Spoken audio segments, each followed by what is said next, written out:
युवाओं के लिए बड़ी खुशखबरी सामने आई है। युवाओं के लिए बहुत बड़ी खबर है। 15 अगस्त को पीएम मोदी ने लाल किले से एक नई योजना का ऐलान किया है। ये योजना युवाओं को नौकरी हासिल करने में पूरी मदद करेगी। पीएम मोदी ने कहा है ये योजना आज से शुरू हो गई है। ये स्कीम 1 लाख करोड़ रुपए की है और सबसे खास बात यह है कि 1 लाख करोड़ रुपए की इस स्कीम के तहत प्राइवेट सेक्टर में पहली नौकरी पाने वालों को सरकार की ओर से 15,000 रुपए मिलेंगे। इस योजना का नाम है पीएम विकसित भारत रोजगार योजना। तो क्या है ये स्कीम? पीएम मोदी ने इस योजना को लेकर क्या ऐलान किया है? कैसे इससे युवाओं को नौकरी पाने में मदद मिलेगी और किस तरह से प्राइवेट नौकरी करने वालों को 15,000 रुपए मिलने वाले हैं?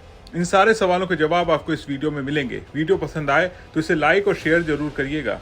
सबसे पहले जानिए कि स्वतंत्रता दिवस के मौके पर पीएम मोदी ने इस योजना के लिए क्या कहा। प्रधानमंत्री ने भाषण देते हुए बताया कि इस योजना के तहत प्राइवेट सेक्टर में पहली बार नौकरी करने वालों को सरकार की ओर से 15,000 रुपए दिए जाएंगे। अगर कोई युवा पहली बार किसी कंपनी में जॉब करता है तो उसे ये राशि मिलेगी। पीएम मोदी ने कहा कि जो कंपनियां ज्यादा नौकरी देंगी उन्हें भी सरकार प्रोत्साहन राशि देगी, मतलब नौकरी देने वाली कंपनियों को भी मदद मिलेगी। ये योजना पहले एम्प्लॉयमेंट लिंक्ड इंसेंटिव या ईएलआई स्कीम के नाम से जानी जाती थी, जिसकी घोषणा 2024-25 के बजट में हुई थी, लेकिन अब इसे पीएम विकसित भारत रोजगार योजना कहा जाएगा। केंद्रीय मंत्रिमंडल ने इसे 1 जुलाई 2025 को मंजूरी दी और श्रम मंत्रालय ने 25 जुलाई को बताया कि ये 1 अगस्त 2025 से 31 जुलाई 2027 तक बनी नौकरियों पर लागू होगी। लेकिन पीएम मोदी ने 15 अगस्त से इसे शुरू करने का ऐलान किया है, जो युवाओं के लिए खुशी की बात है। ये राशि 2 किश्तों में दी जाएगी, लेकिन ध्यान दें ये सिर्फ उन युवाओं के लिए है जिनका वेतन 1 लाख रुपए तक है। इस राशि का कुछ हिस्सा एक निश्चित समय के लिए एक बचत खाते या जमा में रखा जाएगा और बाद में युवा इसे निकाल सकते हैं। मतलब ये पैसा सीधे हाथ में नहीं आएगा, बल्कि बचत के रूप में मिलेंगे।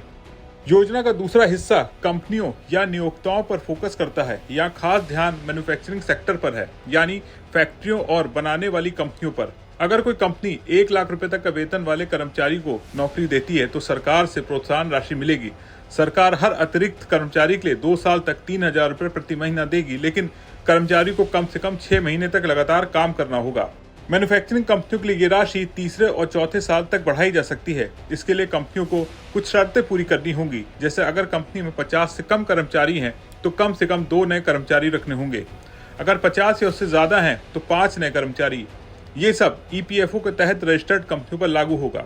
श्रम मंत्रालय के मुताबिक इसके लिए 99,446 करोड़ रुपए दिए गए हैं। योजना का मुख्य लक्ष्य है 2 साल में देश में 3.5 करोड़ से ज्यादा नौकरियां पैदा करना। इसमें से 1.92 करोड़ युवा पहली बार काम की दुनिया में शामिल होंगे। मतलब लाखों युवाओं को नौकरी मिलेगी और वो आत्मनिर्भर बनेंगे। ये योजना 1 अगस्त 2025 से 31 जुलाई 2027 तक बनी नौकरियों पर काम करेगी। इससे न सिर्फ युवाओं को पैसे मिलेंगे, बल्कि कंपनियां भी ज्यादा लोगों को नौकरी देंगी, क्योंकि उन्हें सरकार से मदद मिलेगी।